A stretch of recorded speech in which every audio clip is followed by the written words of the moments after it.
Wheat, the staff of life.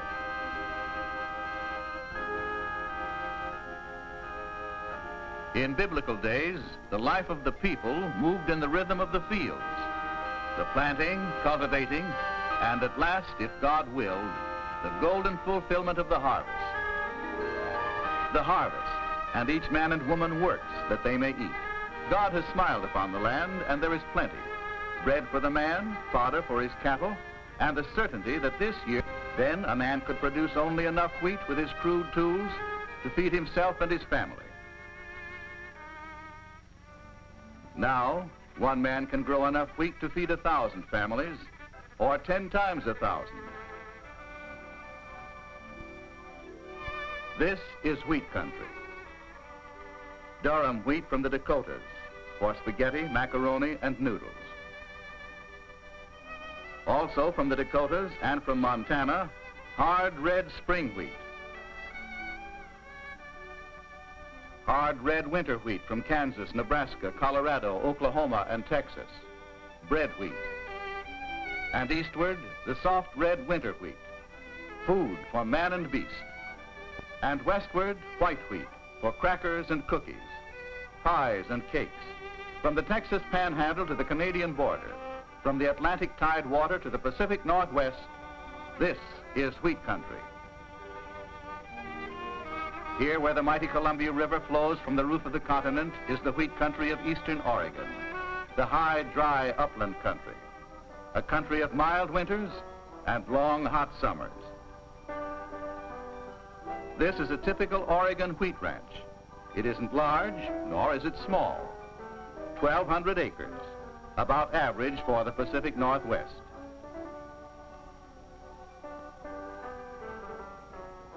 This is Floyd Root, a typical American wheat farmer. A graduate of Oregon State College, he works the same land his father and grandfather farmed before him.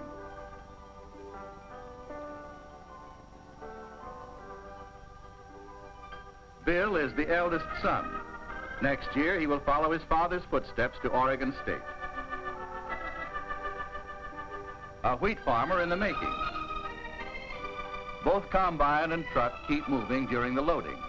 For when the wheat has ripened to full dry hardness, there's not a moment to be lost. Take it away. Take your time, but hurry back.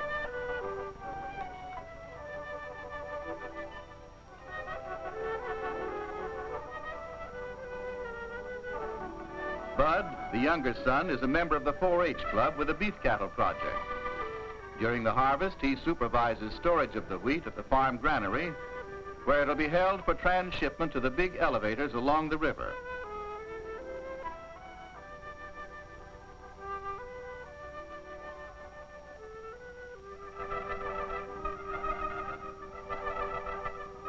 Now the hectic days of dust and heat and the clatter of machinery are at an end. The harvest is over, and all that remains are the fields of stubble, which will lie fallow for a whole year, resting and reserve energy. Of course, the farmer's wife bakes her own bread with all that wheat on the property.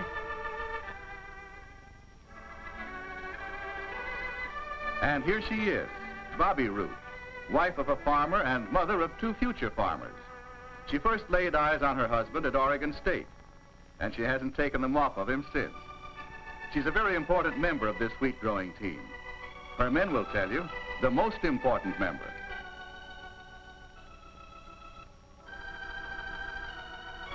Oh, Heavenly Father, give us this day our daily bread, and accept our humble thanks for thy endless bounty. Amen.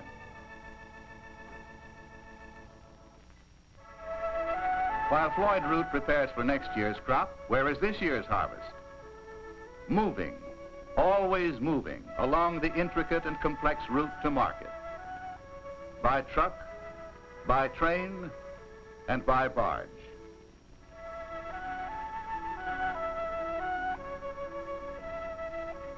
Moving to the flour mills of distant lands by ship. To England and the ports of Western Europe. To Japan and the still free lands of the Orient, to India and Africa, and the islands beyond the sea.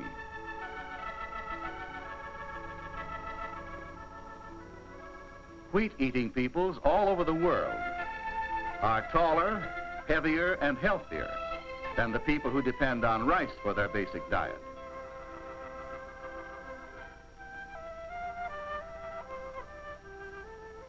It is early fall now in the wheat country, and the time has come to think of next year's crop.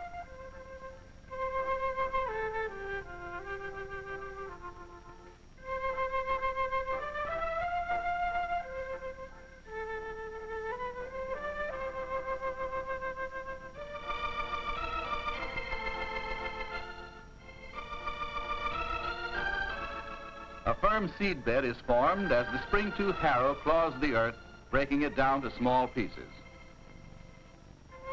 Although these fallow fields have rested for a year, they are hungry for plant food, so Floyd supplies it in the form of anhydrous ammonia. The gas, hissing through these shoes, goes directly into the earth, fertilizing an area about 2 to 4 inches wide on each side of the shoe. In the Oregon wheat country, an average of 30 pounds of nitrogen per acre is used to build up the soil and increase the yield. The graceful sweep of the ancient sower's arms has been replaced by this grain drill, which releases the seed and gently covers it with just the right amount of earth, so that it may begin its life cycle in the last warm days of Indian summer. Locked in the tiny seed is the ability to reproduce itself many-fold.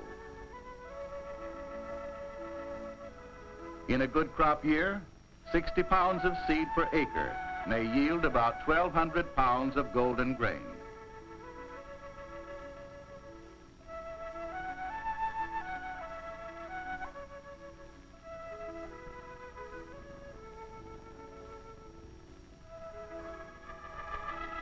The mystery of life, to which no man has the answer. Moist and warm, this tiny seed responds to the deepest instinct, the powerful but quiet command of God. Let there be life.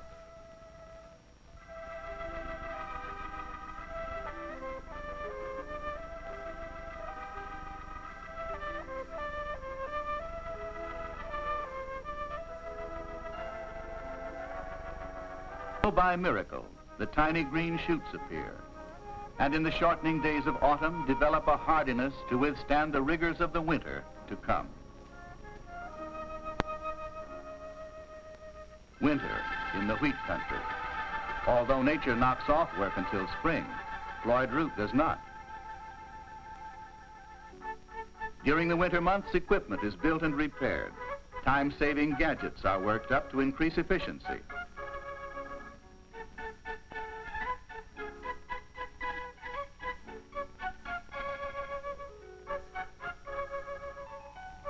Weeds like these are a fire hazard. Burned off during the winter, the risk is lessened. A neat barnyard is an indication of good farming practice. Well-kept fences help appearances and protect the crops. Convenient water hydrants save work. Mechanical skills learned in ag engineering really pay off when you overhaul your own tractors. Bobby is a skilled bookkeeper. Like any other business or professional man, the wheat farmer must keep up with the latest technical and economic developments. The long winter evenings provide time for catching up with 4-H club pamphlets, market reports, Department of Agriculture bulletins. Brain work can make you hungry too, so skull practice is topped off with a bedtime snack. The fluffy layer cake is made, naturally, of the finest white flour ground from Oregon wheat.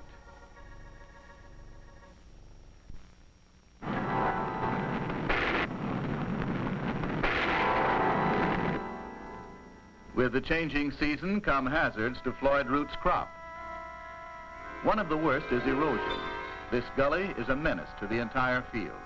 Left as it is, the winds will work on it, blowing the topsoil away.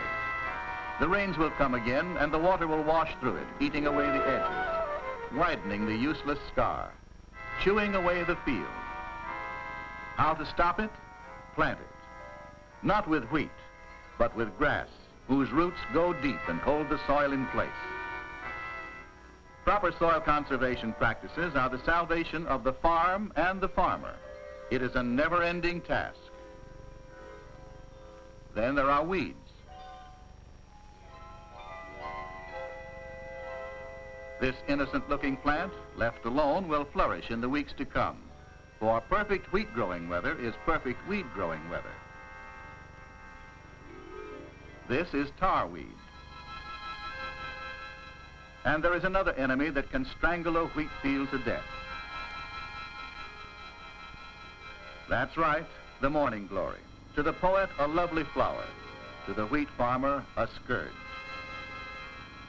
If the weeds aren't killed, the field will look like this at harvest time. Spraying kills the broadleaf weeds without injury to the wheat. The cost is about $2.25 per acre.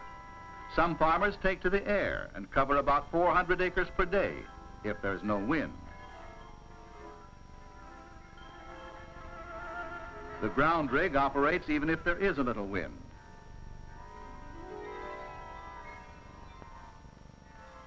No matter the method, the results of the deadly 2,4-D are always the same.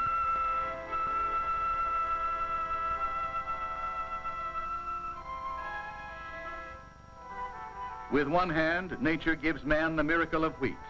With the other, sends enemies to destroy it. These grasshoppers travel on the wind and devour every blade in their path. Woe to the wheat field in their way. Poison is the only known way to control them.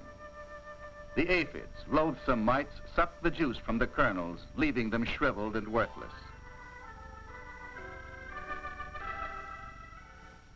Some are fallow, the land that has been resting while the other half of the farm has produced a harvest. Now it must be tilled and cultivated before it goes to work again. In the early spring, the stubble from last year's harvest must be turned under, and the 600 acres of fallow worked during the summer in preparation for next year's crop.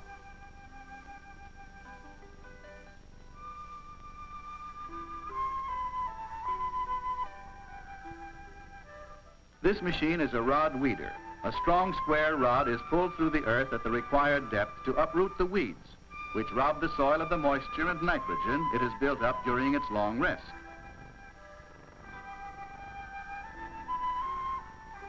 May we take your application for this job?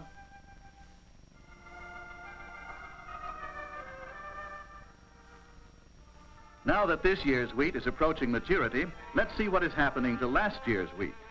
Some of it is now reaching the flour mill.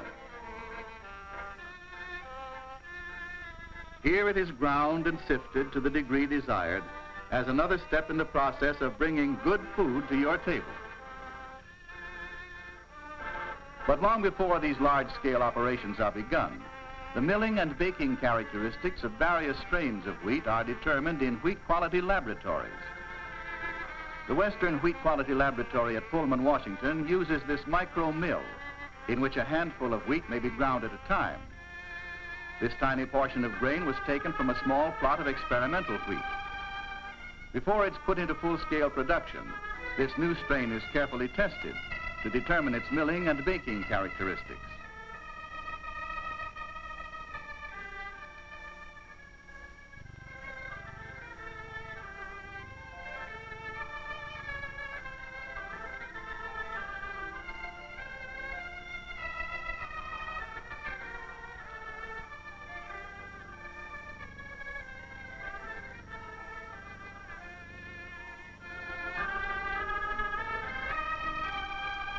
The flour in each of these cookies came from a different variety of wheat. Although the amount of flour was the same in each case, the cookies vary greatly in size and taste. The results of these experiments are carefully tabulated. The work of years sometimes is telescoped into months. And when a satisfactory new strain of wheat is developed, recommendations for its use are made to the entire industry, benefiting growers, millers, bakers, and users. These benefits are passed on to you in the improved wheat products you eat. Nothing goes to waste. After the fine white flour is made, what's left is sold for animal feed. But the best of the wheat, the pure white flour, is destined for further processing. Here in a modern bakery, flour is mixed and the dough kneaded in batches that weigh a ton. In this precise and endless process is the result of the wheat farmer's labor.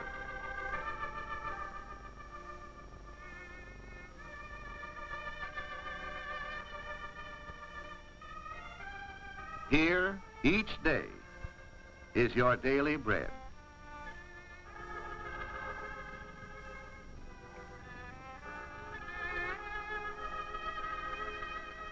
But since man cannot live by bread alone, wheat comes to you in many another eye-catching and mouth-watering form.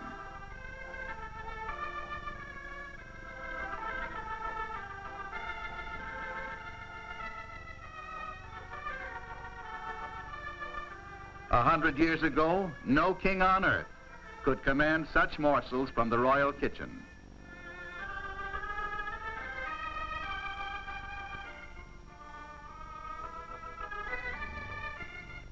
But wheat's goodness is not limited to baked goods.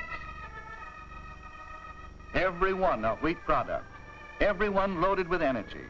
Penny for penny, your best buy. The whole family starts the day with some form of wheat. Did you ever stop to think how many of the dishes you prepare are made in whole or part of wheat products? Yes, from wheat and wheat products come at least 25% of the proteins and calories in the average American diet. Yet the cost is only 1/10 of the food dollar. Indeed, penny for penny, wheat is your best buy. Good for you? You bet it's good for you. Gives you the energy you need to keep going all day long. And although you're not concerned about it at the moment, Junior, wheat contains many of the vitamins and minerals which are essential for vigorous health. For people who eat wheat products are building strong bodies, active bodies, and alert minds. Wheat products provide energy and power to forge ahead, to be a champion and to be happy. Whether you play or merely watch the game.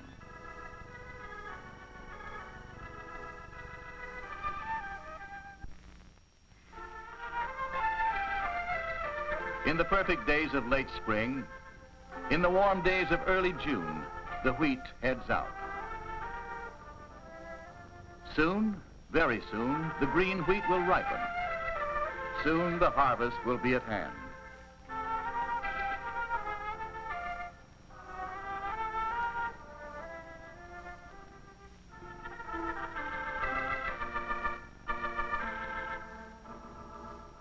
The tempo quickens on the Root farm. The equipment is rolled out of shadowy idleness.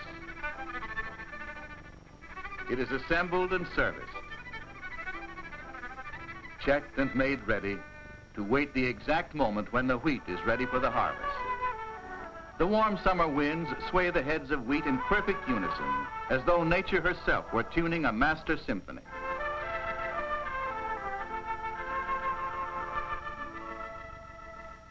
Now, man must wait until nature is ready. Wait and wonder. And Floyd Root waits.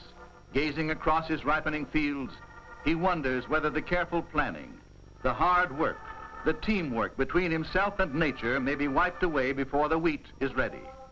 Will a sudden storm strike and leave his fields like this?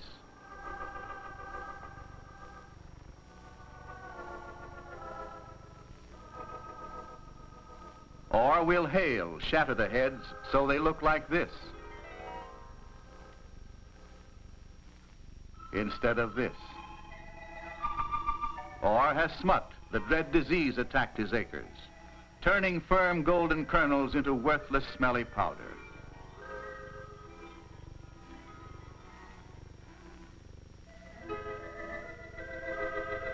Or will fire, possibly from the flipped cigarette of a careless motorist, destroy his crop in a blind and searing summer noon? No wheat farmer is free from the fear of these hazards. But few there are whose faith does not tell them It will not happen to me this year.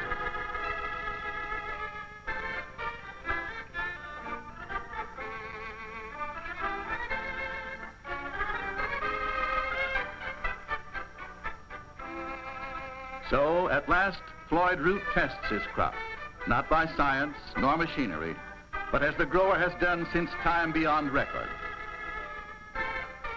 When it's hard to the teeth, its dry and brittle kernels taste the way they should, it is time to harvest.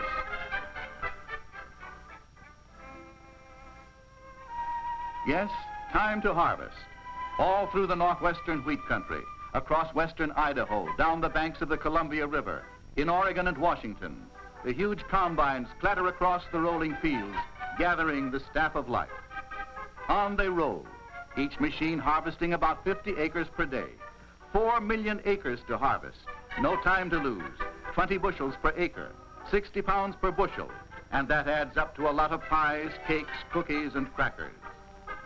A year's careful planning, a year's hard work, climaxed in a few weeks of hectic activity. Here, maintenance work done during the winter months pays off. No breakdowns, nothing worn out, everything rolling at top speed. Wheat, the ammunition of a free world, more powerful than guns and bombs, the stuff of which strong bodies and alert minds are made. This is the answer to empty stomachs and confused ideas of half the people on earth. Yes, on and on they roll around the fields gathering wheat. The only stop is to refuel and service both machine and man.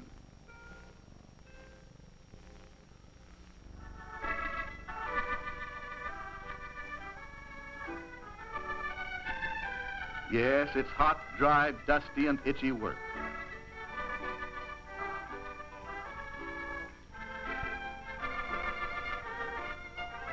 And thus the harvest rolls across the uplands.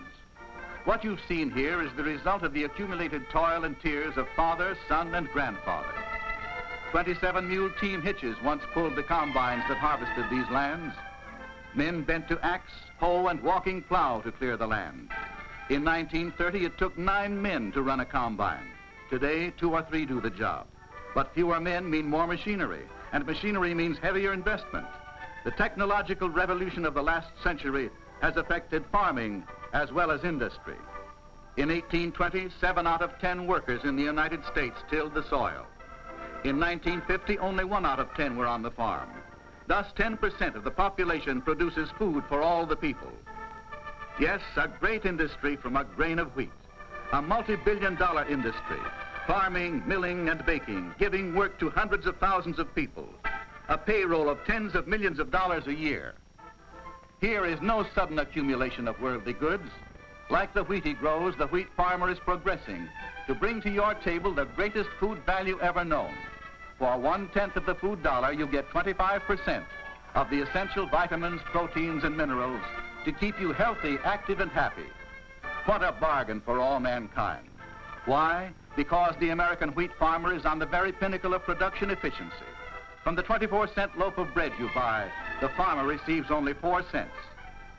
The grain of wheat is truly the storehouse of countless treasure. One can hardly believe that all this goodness came from a grain of wheat.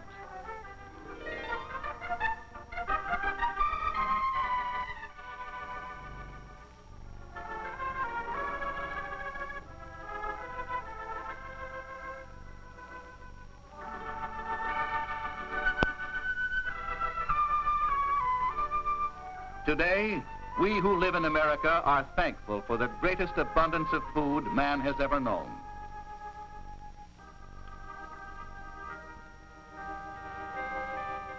In ancient times, by virtue of the hardest labor and the grace of God, a man could grow only enough wheat to answer this prayer: "Give us this day our daily bread."